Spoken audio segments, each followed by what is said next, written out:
পয়লা আষাঢ় উপলক্ষে বীরভূমের বৈষ্ণব তীর্থক্ষেত্র জয়দেব কেন্দুলিতে সাড়ম্বরে পালিত হল গীতগোবিন্দম উৎসব।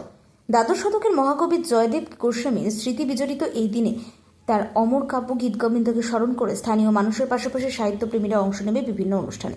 জয়দেব অঞ্চলের সংস্কৃতি সেবা সমিতির উদ্যোগে কেন্দুলির ভক্তি ভবনে অনুষ্ঠিত এই অনুষ্ঠানের মধ্য দিয়ে সাহিত্য আড্ডার 31তম বর্ষপূর্তি উদযাপিত হয়। কবি ও প্রাবন্ধিক ডক্টর অরুণাভ সেনগুপ্তের পৌরোহিত্যে এবং শিল্পী সাহিত্যিক শান্তিকুমার রজকের গীতগোবিন্দ পাঠ এবং সুর পরিবেশনের মাধ্যমে অনুষ্ঠানের শুভ সূচনা করা হয়। সমিতির সম্পাদক সভাপতি রঞ্জিত মুখোপাধ্যায় স্বাগত ভাষণ দেন। কবি আনারুল হকের সঞ্চালনায় আষাঢ়ের প্রথম দিনে এই সাহিত্যিক মিলন উৎসব হয়ে ওঠে এক অনন্য সংস্কৃতির পরিবেশ। সেখানে জয়দেবের সাহিত্য এবং বৈষ্ণব ভাবধারার ঐতিহ্য নতুন করে উজ্জ্বল। দেখুন, আজ আষাঢ়স্য প্রথমা দিবসে, আজ আষাঢ়ের প্রথম দিন এবং আজকে 16 তারিখ। আজ গীতগোবিন্দম দিবস তো বটেই, তাছাড়া আজ হেমন্ত মুখোপাধ্যায়ের জন্মদিন, সঙ্গীতজ্ঞ, এবং আজকে আচার্য প্রফুল্লচন্দ্র রায়ের প্রয়াণ দিবস এবং চিত্তরঞ্জন দাসেরও প্রয়াণ দিবস। এমন একটি সাহিত্যিক এবং বৈজ্ঞানিক মহেন্দ্রক্ষণে 16ই জুন এবং পয়লা আষাঢ়। আমরা জানি গীতগোবিন্দে আছে যে যদি হরিস্মরণে সরসংমন, যদি বিলাস কলাসু কুতূহলম, মধুর কমলকান্ত পদাবলীম শ্রীণু তদা জয়দেব সরস্বতী। অর্থাৎ এই মহেন্দ্রক্ষণে শান্তিবাবুর গানের মাধ্যমে আমাদের আজকের এই অনুষ্ঠান শুরু হয়েছে। বিভিন্ন পুরস্কার প্রদান এবং কবিদের আড্ডা বলতে সাহিত্য চর্চা, জ্ঞান চর্চা, বৌদ্ধিক চর্চা, এই বিষয়ে আমাদের এখানে আমি প্রতি বছরই আসি। শান্তিবাবু, আনারুলবাবু, রঞ্জিতবাবু এদের আন্তরিক টানে এবং খুব সুন্দরভাবে আজকের দিনটা এখানে পেরোয় আর কি। আমার নাম ডক্টর রবীন ঘোষ, আমি মেজিয়া গভর্নমেন্ট কলেজের বাংলা বিভাগের বিভাগীয় প্রধান। আমাদের আজকের পয়লা আষাঢ় 31 বছর আমরা আজকে অতিক্রান্ত করলাম। এই সাহিত্য আড্ডার যে বর্ষপূর্তি অনুষ্ঠান, এটা প্রথম শুরু হয়েছিল আমাদের আজ থেকে 30 বছর আগে।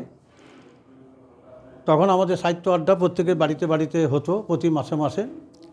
তারপর আমরা বছরে একটা দিন এই পয়লা আষাঢ় গীতগোবিন্দ দিবস হিসাবে এই সাহিত্য আড্ডার বর্ষপূর্তি অনুষ্ঠান পালন করে আসছি। আমাদের আগে যেহেতু ভক্তি ভবন ছিল না, তখন আমরা এই অনুষ্ঠানগুলিকে বিভিন্ন আশ্রমে, কখনো গেস্ট হাউসে, কখনো রামকৃষ্ণ আশ্রমে, কখনো আত্মানন্দ আশ্রমে এইভাবে করতাম।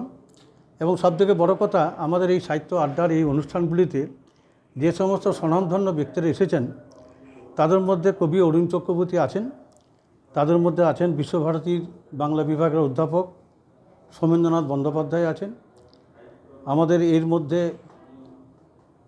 আছেন আমাদের গুরুপদ দত্ত ছিলেন, আমাদের পূর্ণচন্দ্র। আজকের বিষয় আমাদের যে সাহিত্য আড্ডার আজকে যে বর্ষপূর্তি, এখানে আমরা যে বিষয়টি রেখেছি সেটা হচ্ছে কবিদের সম্বর্ধনা। মোটামুটি সমকালীন কবিদের মধ্যে একটা নির্বাচন করা হয় বিভিন্ন ক্ষেত্র থেকে। হ্যাঁ, প্রতি বছরই হয় এই পয়লা আষাঢ়। কয়েক বছর, এই 30 বছর ধরে চলছে এটা।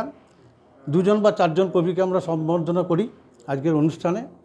আর এই গতবার থেকে হয়েছে শেখ মারহুমের স্মৃতিতে একটি পুরস্কার, সেখানে বিশিষ্ট সমাজকর্মীদেরকে দেওয়া হয়।